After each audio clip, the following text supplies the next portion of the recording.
আসসালামু আলাইকুম, welcome back to my channel. তো সেদিনের আমার ব্লগ ভিডিওর মধ্যে বলছিলাম লং ড্রাইভে ভিউয়ার্স কোথায় যাচ্ছি। তো এই তো আমরা চলে যাচ্ছি মাওয়া ঘাটের, এবং সেখানে কয়েকটা দোকান ঘুরে ফিরে দেখব এবং কি খাওয়া দাওয়া হচ্ছে সব কিছুই থাকতেছে এই ভিডিওর মাধ্যমে। তো অনেকে জানে যে মাওয়া ঘাটে অনেকে আসিয়ে নাকি প্রতারিত হয়েছে। তো ভিউয়ার্স যদি আমার এই ভিডিওটি দেখেন, অবশ্যই মাছ কিনতে অনেকেই প্রতারিত হয়, অনেকের কাছ থেকে বেশি দাম রাখে। তো আমার মতো যদি আমার এই ভিডিওটা দেখেন তাহলে ইনশাল্লাহ আশা করব যে কেউ মাছ কিনতে প্রতারিত হবে না।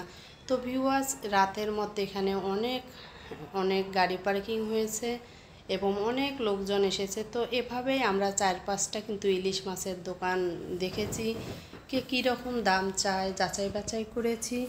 করার পরে আমরা ফাইনালি এক দোকানে এসে সেখানে মাছ পছন্দ হয়ে গেছে, এবং আমরা যেহেতু 5 জন ড্রাইভার সহ, সেজন্য আমরা এখানে মাঝারি সাইজের 2টা ইলিশ নিয়েছি।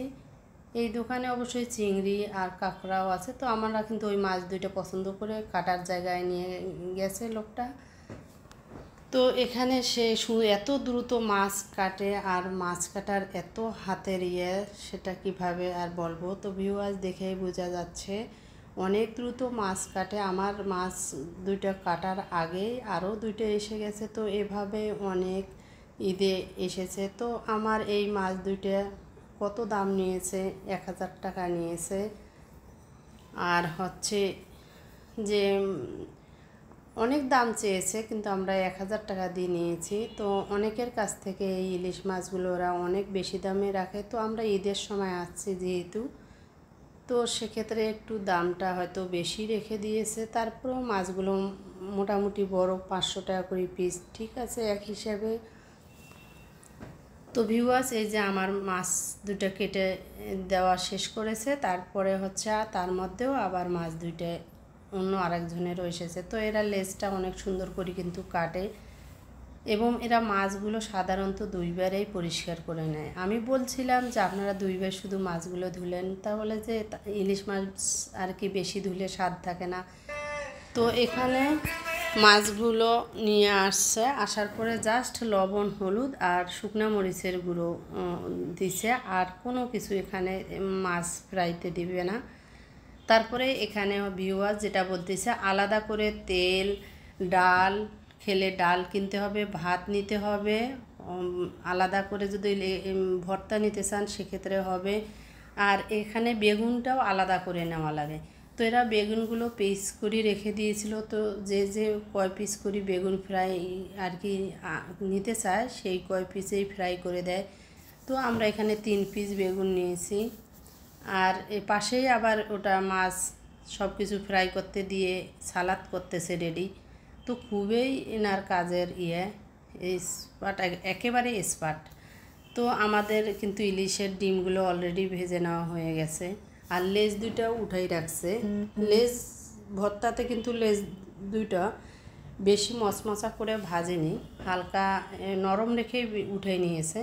তো এমনভাবে ভর্তাটা করেছে, ভর্তার মধ্যে একটাও কাটা নেই। আর মাওয়া ঘাটের ইলিশের লেজের ভর্তার স্বাদ সকলে কম বেশি জানে, যারা অর্থাৎ গেছে তারা তো জানেই, আবার যারা যায়নি তারাও অন্যের মুখে শুনেছে যে খুবই মাওয়া ঘাটের ইলিশ লেজের ভর্তাটা খুবই টেস্টি হয়।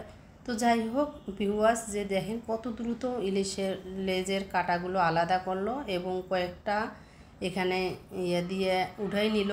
শুধু এখানে লবণ আর হচ্ছে শুকনো মরিচের গুঁড়ো আর পেঁয়াজ, কাঁচামরিচ, তেল দিয়ে ভর্তাটা মেখে দিবে। অবশ্যই ভর্তাটা যেহেতু আমি খেয়েছি, অনেক টেস্টি হয়েছিল ভর্তাটা, আর অনেকটাই মজা লেগেছে।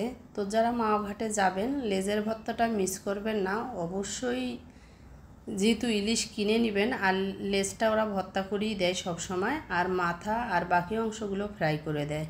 তো ভিউয়ার্স, পাশে দেখেন কতগুলো বেগুন কেটে রেখে দিয়েছে। তো এই তো আমাদের সব কিছু খাবার টেবিলে এসে গেছে। আর এখানে এরকম হাজার হাজার লোক আসে দিনে রাতে, সারা অর্থাৎ 24 ঘন্টা খোলা থাকে মাওয়া ঘাটের রেস্টুরেন্টগুলো। তো আমাদের এখানে 2 বল সাদা ভাত দিয়েছে। তো পাশেই কিন্তু এরা ভাত রান্না করে, গরম গরম ভাত আর ইলিশ ভাজি, লেজ ভর্তা, সঙ্গে যদি ডাল, তাহলে তো আর ভিউয়ার্স কিছুই লাগে না। আমরা সেখানেই রাতের ডিনারটা সেরে নিয়েছি ঈদের দিনে। লং ড্রাইভে আমাদের উদ্দেশ্যই ছিল মাওয়া-ঘাটে যাওয়া। আগের ভিডিওতে আমি সেটা বলছি। তো আমরা এই তো মাওয়া-ঘাটে এসেছি এবং খাওয়া দাওয়াও করতেছি। আর হচ্ছে আলাদা করে আমরা 100 টাকার সরিষার তেল নিয়েছিলাম আর 3 পিস বেগুন নিয়েছিলাম। সব কিছু এখানে আলাদা করে বিল দিতে হয়, যে কথা আগে বলেছি। যেমন ভাত, ডাল, বেগুন, মাছটা যে ফ্রাই হবে তারও তেলটা আলাদা করে কিনতে হয়। ভিউয়ার্স, এভাবেই পানি সব কিছু আলাদা আলাদা করে বিল দিতে হয়। তারপরেও আমরা যেহেতু 5 জন আছি, 2টা ইলিশ নিয়েছি, সব কিছু মিলে আমাদের বিল এখানে হয়েছিল 1700 টাকা। পরবর্তী কোনো ভিডিওতে দেখা হচ্ছে ইনশাল্লাহ। আল্লাহ হাফেজ।